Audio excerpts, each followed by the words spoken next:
இருக்கிற சட்டத்தை பாருங்கள். சுப்ஹானல்லாஹ். அன்பார்ந்த சகோதரர்களே, இரண்டு விஷயத்தை நீங்கள் உங்களுடைய நினைவிலே நிறுத்திக் கொள்ள வேண்டும். இஸ்லாத்தில் அல்லாஹ் பொறுத்துக் கொள்கின்ற பாவங்களில் ரெண்டு வகை உண்டு.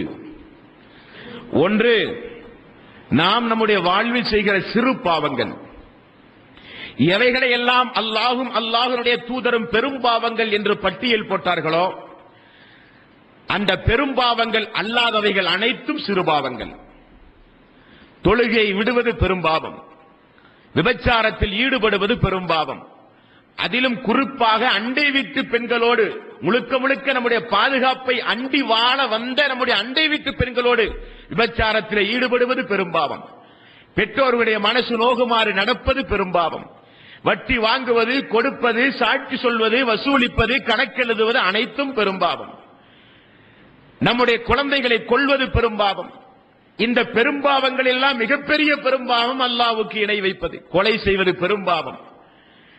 இவைகளை எல்லாம் ஒரு அடியான் தன்னுடைய வாழ்வில் செய்தால் அதை அல்லாஹ் எப்பொழுது மன்னிப்பான் தெரியுமா? அன்பார்ந்த சகோதரர்களே, இவைகளை எல்லாம் அல்லாஹ் மறுமை வரை பத்திரமாக மலக்குமார்களிடத்திலே பாதுகாக்க சொல்லுவான்.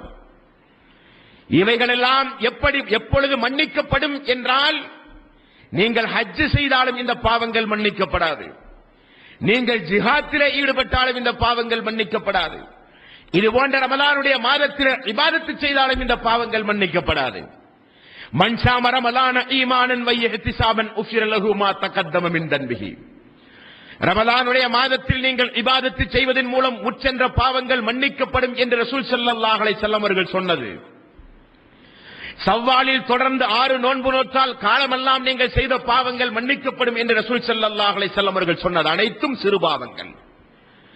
பெரும் பாவம் மன்னிக்கப்பட வேண்டுமானால் இரண்டு கரத்தையும் அல்லாஹ்விடத்திலே உயர்த்தி வெட்க உணர்வோடு, தான் செய்த குற்ற உணர்வோடு, அல்லாஹ்வுடைய மறுமை தண்டனையை அஞ்சி, யார் தனிமையில் அமர்ந்து யாரும் தெரியாத நேரத்தில் கண்களில் இருந்து கண்ணீர் மல்க யார் அல்லாஹ்விடத்திலே பிரார்த்தனை செய்கிறானோ அந்த தௌபாவுக்குரிய மக்களுக்கு மட்டும்தான் பெரும்பாவங்கள் மன்னிக்கப்படும் என்கிற இஸ்லாத்தின் அடிப்படை அம்சத்தை அன்பார்ந்த சகோதரர்களே நீங்கள் புரிந்து கொள்ள வேண்டும். அதைத்தான் நபிகள் நாயகம் ஸல்லல்லாஹு அலைஹி வஸல்லம் அவர்கள் பல கட்டங்களிலும் இந்த சமூகத்திற்கு கடுமையான அடிப்படையில் அறிவுறுத்தி இருக்கிறார்கள். பெரும்பாவத்தை நினைத்துக் கூட பார்க்காதீர்கள். பெரும்பாவத்தை பொறுத்தவரையில் இஸ்லாமிய ஆட்சி இருந்தால், கொலைக்கு பகரமாக அவன் கொலை செய்யப்பட்டால் மட்டும்தான் அல்லாஹ் மன்னிப்பான். மதுபானம் அருந்தினால், அவனுக்கு குறிப்பிட்ட கசையடி கொடுத்து அவனை நாடு கடத்தினால் மட்டும்தான் அல்லாஹ் மறுமையில் அவனை மன்னிப்பான். விபச்சாரம் புரிந்தால், திருமணம் ஆகாதவர்களாக இருந்தால் கசையடி என்றும், திருமணம் ஆனவர்களாக இருந்தால் கொலை தண்டனை, குற்றத்திற்குரிய தண்டனை கொலை செய்யப்படுதல் என்றும், இந்த உலகத்தில் இஸ்லாமிய ஆட்சியின் கீழ் அவர்கள் தண்டனை பெற்றால் மட்டும்தான் அல்லாஹ் மறுமையில் அது குறித்து விசாரிக்காமல் அவர்கள் சொர்க்கம் செல்ல முடியும்.